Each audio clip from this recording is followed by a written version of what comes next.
Hello friends, बहुत बहुत स्वागत है आपका मेरे चैनल मिस्टिक में। आशा करता हूँ आप सब मज़े में होंगे।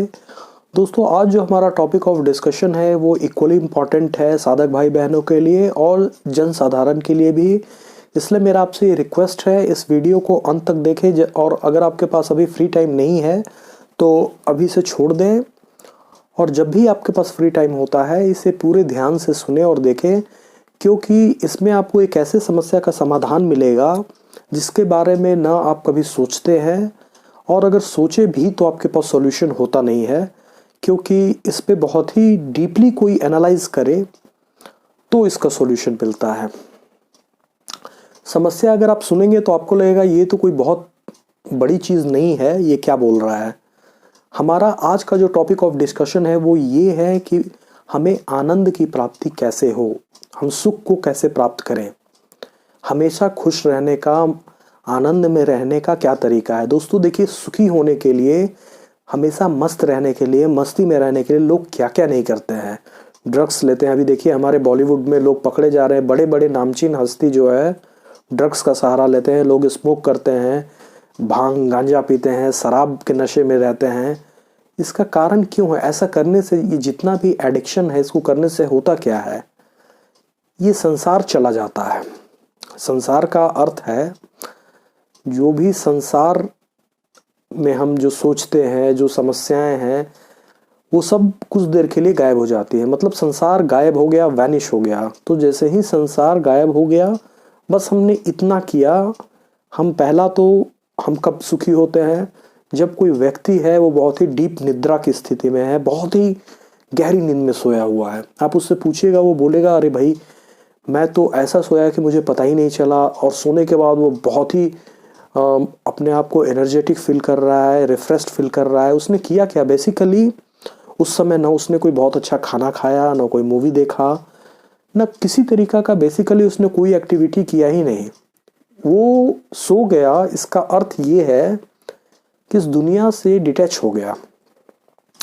अब सोए हुए व्यक्ति के अगल बगल क्या हो रहा है, दुनिया में क्या हो रहा है, क्या नहीं हो रहा है, इससे उसको कोई लेना देना नहीं है। और ये जो लैक ऑफ नॉलेज है, लैक ऑफ जो ये इंफॉर्मेशन है, ये उसको प्रसन्न कर दिया।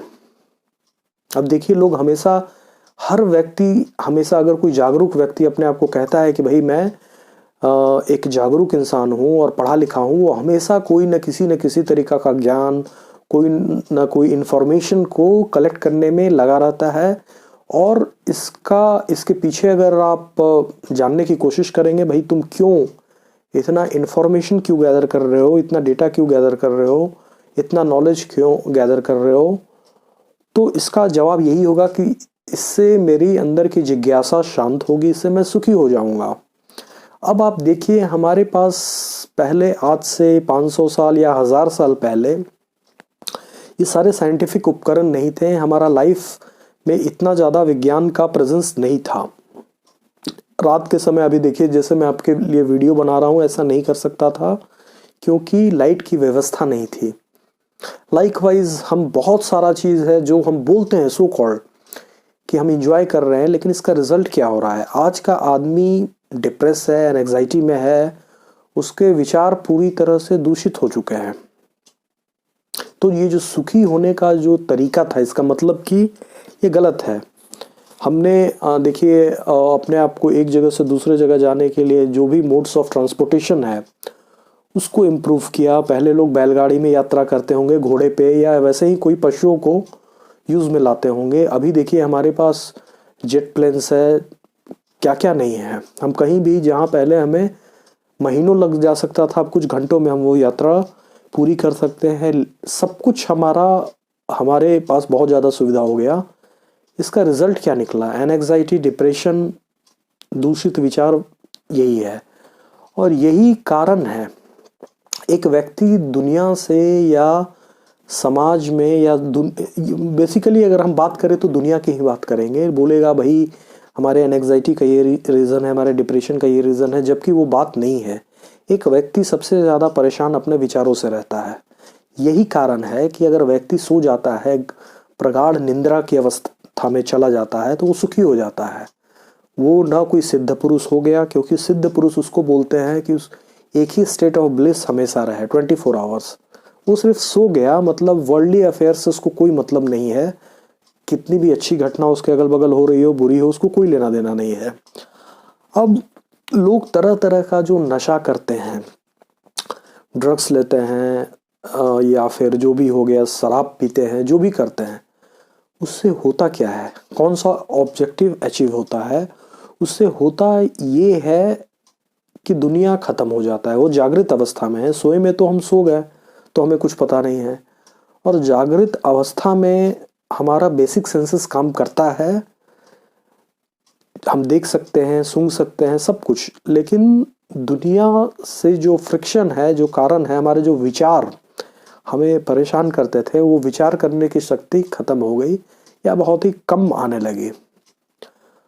तो व्यक्ति बोलता है मैं now I am a tension free person, मैं सुखी हो गया, मैं बिल्कुल रिलैक्स फील कर रहा हूँ। और क्या, कोकीन जो ड्रग्स होता है वो इतना ज़्यादा दिमाग में डोपामिन का सिक्रेशन करता है, वो खैर सेपरेट इशू हो गया। लेकिन बात यही है, विचार शून्यता। अब विचार को शून्य करने की ज़रूरत क्यों पड़ रही है? एक व्यक्ति है, अभी मैं जगा हुआ हूँ, कोई भी व्यक्ति जगा हुआ है तो वो पूरे होशो हवास में रहना चाहेगा। मैं देख सकता हूँ, मैं सोच सकता हूँ, बोल सकता हूँ, जो जो एक व्यक्ति कर सकता है वो करना चाहेगा। विचार शून्यता की ज़रूरत इसलिए पड़ती है क्योंकि हमारे विचार दूषित हो जाते हैं, और वो दूषित विचार जो है परेशान करने लगते हैं।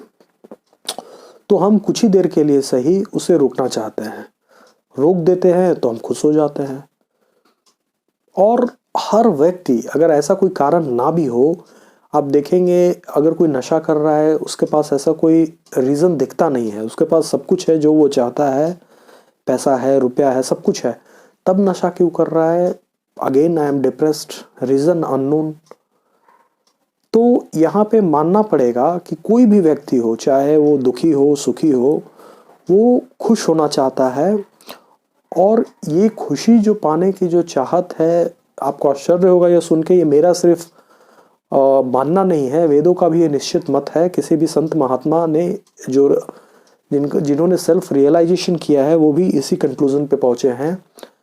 आत्मा का जो स्वभाव है सतचित आनंद, वो हमेशा प्रसन्न रहता है, वहाँ पे दुख है ही नहीं। और हम आत्मा है, हमारे ऊपर आवरण है मोह का, तरह तरह का आवरण चढ़ गया है, यही हमारे दुख का कारण है। लेकिन जो हमारा वेरी नेचर है वो हमेशा प्रसन्न रहना है, क्योंकि हमें और वो प्रसन्नता कहीं से उत्पन्न करने की ज़रूरत नहीं है, हम वही हैं, हम तो प्रसन्न ही हैं। लेकिन यहाँ पे बात ये हो जाता है कि उस प्रसन्नता से हमारा विच्छेद हो चुका है, हमें उसके बारे में पता नहीं है।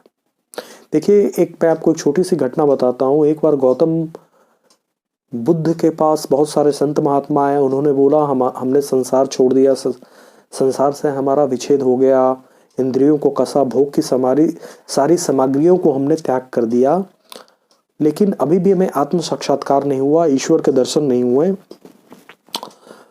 तो आप हमारी मदद करें, आप तो एनलाइटेंड बीइंग हैं, आप पूरी तरह से बुद्ध हो चुके हैं, तो बताइए।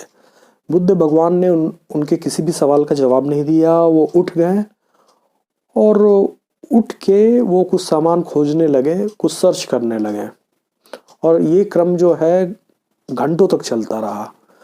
जो साधु जन उनके पास आए थे वो थोड़ा सा क्यूरियस हो गए, उन्होंने बुद्ध से बोला आप क्या खोज रहे हैं? उन्होंने बोला मेरी एक सुई गुम गई है, मैं उसे खोज रहा हूँ। तो लोगों ने पूछा वो सुई आपने कहाँ पे गुम की है? तो बुद्ध भगवान ने बोला एक झोपड़ी, एक हट की तरफ इशारा करते हुए बोला कि उस झोपड़ी में मेरी सुई गुम गई है। तो साधुओं ने बोला उस झोपड़ी में गुम गई है, आप यहाँ पे खोज रहे हैं, ऐसे तो आप पूरा जीवन खोजते रहेंगे तो भी नहीं मिलेगा। तो बुद्ध भगवान ने बोला आप भी बिल्कुल यही कर रहे हैं, आप सुख चाहते हैं, आप सिद्धि चाहते हैं, लेकिन आप वहां पे प्रयत्न कर रहे हैं जहां पे वो है ही नहीं। फॉर एग्जाम्पल, सभी को मालूम है कि दूध में मक्खन होता है। अब कोई व्यक्ति दूध को उसको चर्न करे, उसको मथना स्टार्ट करे, कोई धीरे कर रहा है, कोई फास्ट कर रहा है, स्पीड वेरी कर सकता है। लेकिन अगर कोई दूध को मथ रहा है तो वो ये बात बोल सकता है अभी कुछ देर बाद कभी ना कभी उसके हाथ में मक्खन आएगा ही आएगा, क्योंकि वो दूध को मथ रहा है। अब किसी कोई चूना पानी ले ले और उसको मथने लगे, बोले कि इससे मुझे मक्खन मिल जाएगा, तो उसका कितना भी मेहनत करे, घंटों लगा रहा है, उसमें है ही नहीं मक्खन, उससे कहाँ से मिलेगा। तो पहली बात, जहाँ पे जो चीज़ नहीं है उससे उस चीज़ की अपेक्षा करना ये बेवकूफ़ी है और नहीं मिलेगी। अब ये संसार जो है, जो मटेरियल वर्ल्ड है, यहाँ पे सुख है ही नहीं, इसमें मस्ती मिल ही नहीं सकता है। तो ये एक्सपेरिमेंट आप कभी तक भी कर सकते हैं, हजारों लाखों वर्ष तक भी करते रहें, कभी आपको सुख का आभास होगा, वो सुख नहीं होगा, ऐसा लगेगा, और फिर दुख आ जाएगा, तो आप सुखी कभी होंगे ही नहीं, क्योंकि इस दुनिया में सुख है ही नहीं। सुख के आभास को लोग सुख मान लेते हैं। ये एक ही सिक्के का दो पहलू है, सुख और दुख, जैसे हेड और टेल होता है, जस्ट लाइक दैट। तो अगर किसी व्यक्ति को पता चल जाए कि सुख है कहाँ, तो वो अपना प्रयत्न का दिशा बदल देगा। अभी देखिए, बचपन से लेके अभी तक जितना भी मेहनत किया आपने, या फिर इधर से उधर गए, पूरे अपने आप को इंगेज रखा, हजारों लोगों से आप मिले, बहुत मेहनत किया, लेकिन इसका परिणाम क्या हुआ? आप सुखी हो गए? अगर कोई होशियार आदमी है, उससे पूछिए, वो एनालाइज कुछ समय ले सकता है, उसको एनालाइज करेगा, नो, ये तो हो ही नहीं सकता है। अगर आप सुखी हो जाते हैं तो आपके पास रोग नहीं आना चाहिए था। आप सुखी हो जाते तो कल जो आपके पास समस्या है वो आज नहीं होनी चाहिए थी। हमेशा आपको भूख लगता है, भूख आप हमेशा आप इसलिए खाना नहीं खाते हैं क्योंकि आपको बहुत अच्छा खाने का मन है। हमेशा आप खाना इसलिए भी खाते हैं क्योंकि पेट का भूख को शांत करना आपकी मजबूरी है। अगर आप ब्रीद नहीं करेंगे, सांस नहीं लेंगे, तो आप जिंदा नहीं रह सकते हैं। तो आप सुखी नहीं हुए। इसका मतलब है कि आप सुख को गलत जगह पे ढूंढ रहे थे। तो सवाल ये उठता है, हम कहाँ पे ढूंढें? अब हम क्या करें कि हम हमेशा के लिए सुखी हो जाएं? तो इस प्रश्न का उत्तर ये है, बड़े बड़े ऋषियों, वेद व्यास हों या फिर हमारे वेद का है, शास्त्र का है, यही मंतव्य है। लाखों करोड़ों वर्षों तक श्रुतियों ने इस पे रिसर्च किया। हम जितने ऋषि आए, तत्वदर्शी आए, मुनि आए, सब ने रिसर्च कर लिया। इवन अगर आप शंकर भगवान का भी जो रिसर्च उन्होंने किया, उसका फाइंडिंग्स को जानना चाहें, तो अगर कोई व्यक्ति किसी तरीका से विष्णु भगवान को प्राप्त कर लेता है, जैसे नारायण नाम भी है और उनके बहुत सारे अवतार भी हैं, ईदर ऑफ देम, उनमें से कोई सा भी अवतार को प्राप्त कर लेता है, तत्व से उनको जान लेता है, वो उसी समय सुखी हो जाएगा। कब तक? इसका ड्यूरेशन कब तक रहेगा? जैसे हम कोई नशा करते हैं, उसका ड्यूरेशन होता है घंटा, 2 घंटा, 10 घंटा, 20 घंटा, दिन। उसके बाद जब उसका इफेक्ट कम होने लगता है तो अगेन हमारा जो दुख का स्टेट है वो वापस आ जाता है। लेकिन एक बार विष्णु भगवान, विष्णु तत्व की प्राप्ति हो गई तो फिर आप दुख से हमेशा के लिए डिटैच हो जाएंगे। फिर प्रारब्ध भोगों के अनुसार जो भी आता है वो आपके पास आएगा, लेकिन उसका कोई इफेक्ट नहीं रहेगा। तो यहाँ भी आप हमेशा constantly in state of bliss में रहेंगे, और इस शरीर को छोड़ने के बाद आप दूसरे लोक में, तो फिर कोई आपका फ्यूचर एक्सट्रीमली ब्राइट है। ये योग की पराकाष्ठा है। आजकल देखिए भारत में योग की फैक्ट्री चल रही है। इस मंत्र का जाप करो, ये करो, वो करो, ऐसे। बात सच्चाई ये है, सारे यज्ञों के भोक्ता नारायण हैं। पहली बात, पॉइंट नंबर 1, सारे यज्ञ उनको प्रसन्न करने के लिए किए जाते हैं। सारे विधि निषेध जो हैं या तरह तरह के देवताओं के पूजा, उनकी आज्ञा का पालन करने के लिए किया जाता है। और जब तक भगवान विष्णु किसी पे प्रसन्न नहीं होते हैं, वो सुखी हो ही नहीं सकता है, असंभव। अब भगवान विष्णु के बहुत सारे अवतार हैं, राम भगवान है, कृष्ण भगवान है, बहुत सारे अवतार हैं। लेकिन इन सारे अवतारों में 16 कलाओं से पूर्ण कृष्ण भगवान का जो अवतार है, इनकी भक्ति करके, इनकी उपासना करके बहुत ही सहज रूप से आप भगवान को पा सकते हैं। इसमें ज़्यादा मेहनत भी नहीं है। अब कैसे आप ईश्वर प्राप्ति कर सकते हैं विष्णु उपासना करके, कृष्ण भगवान की उपासना करके, ये मैं किसी अगले वीडियो में आपको बताऊंगा। आशा करता हूं दोस्तों जो हमारा आज का कंसेप्ट है ये आपको पसंद आया। कल मैं फिर एक रोचक वीडियो के साथ आपके सामने आऊँगा। तब तक के लिए बहुत बहुत धन्यवाद।